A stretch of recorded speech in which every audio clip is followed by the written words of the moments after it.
Let's talk about the Sonic origin stuff because it seems to have upset a lot of Sonic fans and a lot of people within the gaming community because every single time there's a fucking chart of things to show of like, about. yeah, DLC charts and stuff. Yeah. Every single time there's a chart of that, it does get a little sus. But the initial trailer we got was pretty dope, I will say. It does look very, very cool. The fact that they are really taking their time and effort, like remastering these games despite them being ported like 20 times over on pretty much every single console known to man. They are actually really doing justice to this collection once again of Sonic 1, CD, 2, and 3, and Knuckles. And I believe those are going to be combined.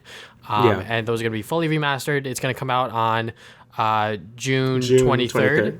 Yeah. 2022, which I believe is Sonic's 31st birthday or something like that, close to it anyway. So that's pretty cool. I mean, if you're a Sonic fan, you could tell that Tyson Hesse is back once again doing the fucking animations, and that's always dope. Tyson Hesse has been a really key part in terms of making Sonic good again, in my opinion. Right, yeah. You know, No, I agree.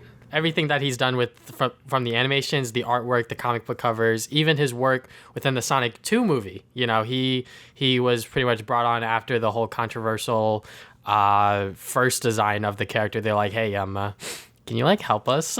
So he obviously came in and was like, yeah, I mean, just make him look more like Sonic. So, and yeah, once again, these animation cutscenes look really, really good. And honestly, you know, as a big Sonic fan as I am, I've actually never beaten all of these games. I've beaten Sonic CD.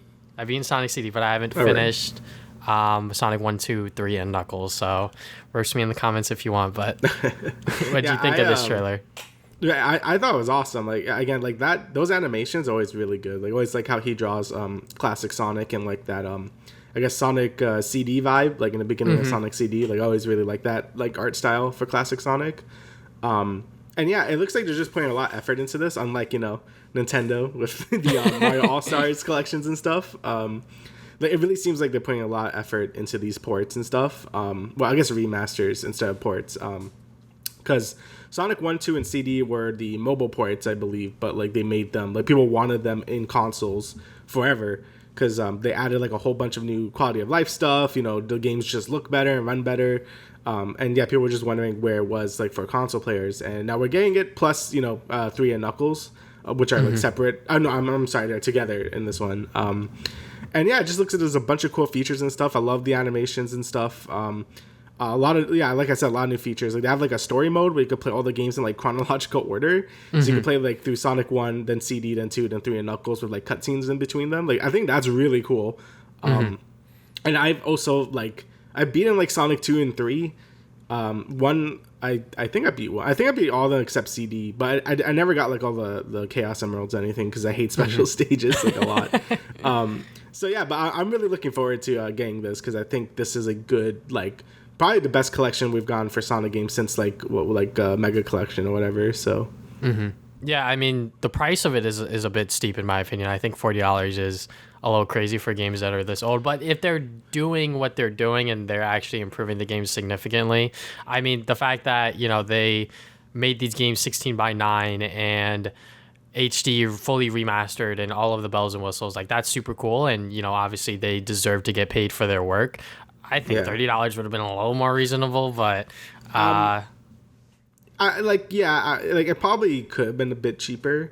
I mean, we'll talk about the DLC soon, but I don't feel as bad about it as I did when I bought the Mario All Stars. Wasn't that 60? The 3D Mario All Stars? I believe so. Or 50? I can't remember. Yeah, but I believe it was literally just $60 and they just threw them on the Switch. Yeah, like I do feel like a lot of remasters now are like $40 regardless now. Even like I think the TMNT collection is also like pretty expensive as well. I think there's more games in there, but I think that is $40 though. Yeah. So like same with like this one, it's also like $40, but I think it has less games. But again, I think they're adding enough where I really don't mind. Like they're adding like missions and some other stuff and like just a bunch of different modes and stuff. So I personally don't really mind it that much, but I could agree that it does seem a little pricey. Like I think $40 is a lot. Yeah, and we'll get into, I guess, the next part of the Yeah. thing, which is something that I didn't know a lot of people were upset about until I actually looked into it, is the fact that there's like different like editions for the game, and there's like different DLC packs. So like the base game, you don't get everything, and if you pre-order, you get mirror mode, which is unlockable Yeah. in game. They actually had to change that on the website because people were very confused. They're like, wait, what the fuck? But Yeah. that is unlockable in game. And then you also get a letterbox background with the pre-order, and then within the digital deluxe edition, which is I believe $45 Yeah. or something like that. So it's an extra $5, but like, why do I need to pay this extra $5 for character animations in the menu, camera control over the main menu islands, character animations during music islands, and then there's also more soundtracks for it. So I think, especially the soundtrack part, that's a huge thing for Sonic fans. The music, like, people Yeah. love the Sonic music, including myself. Maybe not as much as the biggest Sonic fan out there, but the music bangs. Come on, like, what can I Yeah. say? So I think paying an extra $5, like, in the grand scheme of things, it might not seem like a lot, but it should have just been bundled with the game to begin with. Because I feel like if it was, then I would have been like, okay, like, maybe this $40 price point might be somewhat reasonable. But I don't know. I feel like that this is like a Sega decision kind of thing. Obviously, like, the developers, they just made the game. They just, made Sonic 1 through 3 and Knuckles look pretty. And now Sega's like, we should do like this digital deluxe edition. Because I think they did it again with like Sonic Colors Ultimate with like Yeah. pre-order bonuses and like all of this other stuff, which like I didn't participate in. I don't think I did. But yeah, it seems a bit weird that they're sort of like locking stuff behind it. And like the chart, when you look at it, it does look confusing. Like, it does Yeah. look very confusing. There's literally only 2 editions for the game, and then the extra like digital Pre-order, deluxe yeah. edition stuff like will be sold separately, kind of thing. Yeah. So like if you pre-order the digital deluxe version, you get everything. So that's basically what it is. I mean, Sega honestly has been pretty bad with like the day one stuff because I play a lot of Atlas games, which they make Persona and SMT and stuff. And I mean that's also Atlas' fault. They have a lot of day one DLC always. We saw it with Sonic Colors Ultimate, and I was seeing it with this. It seems like they really want to like get that little bit of extra money, and at that point it just seems kind of petty, right? Because $5, like, who cares? Like, I mean, it's like, who, like, why? Like, at that point you might as well just make the game $45 if you're gonna lock behind like this like stuff that seems like it should be in the game anyway. So yeah, that's kind of weird. It does feel like a Sega decision. I don't really see like, because I know like a lot of the people that made Mania are doing this, right? Or like Christian Whitehead like did the mobile ports, I think. So this definitely doesn't seem like something they would do. It definitely seems like a Sega decision. And I don't know. I feel like companies like they should know, like, gamers. they hate day one DLC, right? I feel like that's just like, it's a pretty normal thing at this point to just hate day one DLC because that could have just been in the game. And it's always going to hurt you more than probably help. I mean, it probably helps them more, but still, the bad press is probably not worth it, especially for like a game like this. Like, it's supposed to just be a nice little anniversary game. You can play all the classic Sonic games on modern consoles with new stuff. Like, it shouldn't have this much controversy. That's all I'm trying to say. Like, if they just released it, just like $40 and with all this stuff, like, yeah, it would have been fine. And then they released the whole confusing pricing chart. Like, you're really not making it any better. So. Yeah, the game is developed by Headcanon, and they Headcanon, yeah. did do Sonic Mania, and they also handled the re-release of Sonic 1 and 2 for 2013, so you are right on that. Yeah.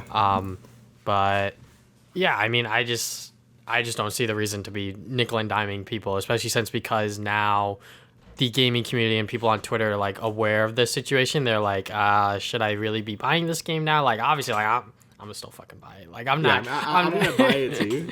Yeah, like, I'm not gonna be like, I'm gonna boycott this game. I'm not playing it. Like, I'm gonna still buy the game. But I do think it is a little silly that they're sort of locking certain elements of the game that feel like should be part of it just behind some random stuff. Like, obviously, when you look back in like 2012/2013, when like Capcom was doing this shit with like Street Fighter or whatever game it was, people were fucking upset, and rightfully so, because they were just locking these characters behind DLC walls because they were like, well, we could probably charge people, and the characters are obviously the main part of the game and shit like that. But things like this that is obviously like super insignificant seems a bit silly as well. Like, even then, I feel like DLC has been a good and bad thing in the sort of like gaming space, just because like companies are like, oh, like we'll just make a DLC later, or like they'll like lock it behind or whatever like their scheme is. But like DLC should always be like a thing that's like thought of after. Yeah. Exactly. And this thing, it's so fucking simple. It's like character animations and music as far as I could tell, right? So it doesn't seem that reasonable. Yeah, it's just like it should have just been the game. Like, I agree with you. I mean, I like DLC for the most part if it's done right. Like, some of my favorite pieces of content have been like DLC. Like, I mean, just like because we're gonna talk about Splatoon later. Like, I loved Octo Expansion. I thought Octo Expansion was sick. Same thing with the Xenoblade 2 DLC. Like, that was also awesome. So like when it's done like right, it could be really. I seen all the Fallout New Vegas stuff. Like all those DLCs. Like that 360 PS3 era had probably the best sort of DLCs, and Nintendo actually does pretty good DLCs like currently. So. There's ways to good DLC, and then there's like bad ways like this, where it's just like, oh, it could have just been the game to begin with because it's basic features. So yeah. But going back to like the actual game, because I'm on like the Sonic Wiki, apparently, so like the anniversary mode, obviously 16:9 fully remastered, but also there's gonna be no lives, so like you could just keep going over and over again. So that's probably going to be good for me because I'm fucking bad at these games. Me too. Honestly. I'm really bad at the classic Sonic. I really hope, I haven't read this anywhere, so it's probably not going to be in the game, but I really hope, again, I told you how much I hate special stages. I really hope that this is, if you fail special stages, it just like, oh, retry the special stage instead of like getting warped out and then having to do the thing again. Like that's what always made me hate, like especially like Sonic 2, like half pipe. I hate that shit. Same thing like Sonic Heroes. Like Sonic Heroes was like awful with that because it was like the half pipe but like worse. Oh yeah, it was fucking slippery. Yeah, it felt like garbage too. So like I don't think it's gonna be in this, but it would have been cool if it was like a retry special stage option. Like I think that would be pretty sick. But yeah, the no lives is great. Like I think like especially like Kirby now coming out too, and like Crash 4, all these platformers just getting rid of lives. Like, I think that's fine. Like, I think lives are pretty like just like antiquated at this point. Like we don't really need them in platformers. Like and platformers can still be hard. Like I think like Super Meat Boy and Celeste, like they're both hard games with no lives, and like like it's fine. You don't need lives anymore. So yeah, but it's nice to give them an option. Like you could play classic, or you could play the anniversary mode with no lives and stuff. So I think that's a good compromise, like what Crash 4 did. So yeah, and apparently for the special stages, the coins at the bottom, which is part of like the pre-order bonus, which I thought was like a typo. I was like, what the fuck they saying coins for? Coins. Yeah. But the coins are actually used to retry special stages as many times as you need. Shit. So hey. Yeah, that's what the coins are for. So that is that's sick. Okay, that's pretty cool. Hopefully this Sonic Wiki is correct and I'm not just spewing bullshit right now, but that's actually sick. Yeah. Yeah, I mean, I don't know. I feel like that they're not going to reverse this decision with the whole digital deluxe edition, despite the amount of sort of like backlash that it's seen on Twitter. Even like Devolver Digital did like a funny little chart of their own, like checking every single box and shit like that. But, it is what it is. Am I going to buy the digital deluxe edition? I'm not sure. I might just get the base game because like they're like tiny animations and music, obviously, that I could probably listen on YouTube if I really want to. But who knows? Maybe I'll shell out the extra $5 on Steam and buy it there. But I hope this gets a physical edition in some way, shape, or form, because I feel like that this collection in and of itself, just like with the artwork and everything like that, should be preserved. I agree. Like then Sonic Mania also, it came out digital only, then it got physical later, right? Yeah, so with I hope they do the same. With Mania the Plus Sonic statue, right? yeah. I mean, that came with like a digital code, but when they did Mania Plus, that's when they did the physical edition, which is when I repurchased the game, I think twice. But okay, I see. All right, so we'll move on from there. Let's talk about Roblox.